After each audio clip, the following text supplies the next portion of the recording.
در تاجیکستان به محکمه پرویز سید رحمانوف مبلغ داعش و مشهور با لقب ابو داوود آغاز کردند. همصحبتان رادیوی آزادی در نهادهای قدرتی تاجیکستان روز 24 نوامبر گفتند که او ماه پیش از ترکیه به دوشنبه آورده شد.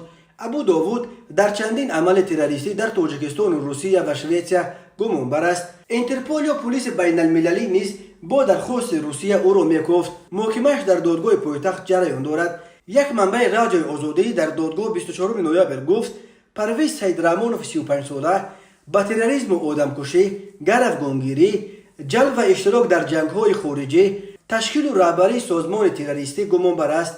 اتهامی که در صورت اثبات شدنش از 25 سال زندان تا حبس ابد را در نظر دارد. همراه پرویز سید رحمانوف همسرش مدینه بندرینکا شهروند روسیه و 4 فرزندش به تاجیکستان آورده شدند.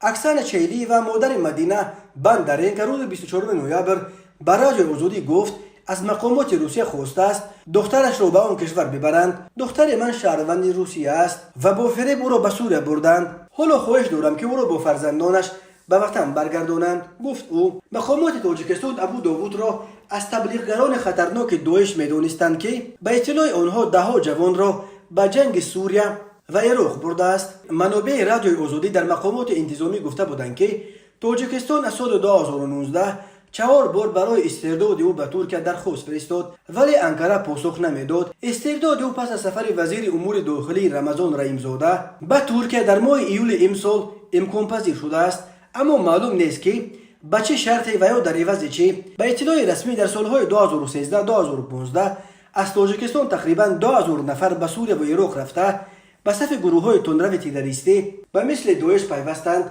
بخشی از آنها کشته و بینام و نشان و قسم دیگر دستگیر شدند. یک گروه خرد به تاجیکستان برگشت یا عفو گردیدند و یا زندانی شدند.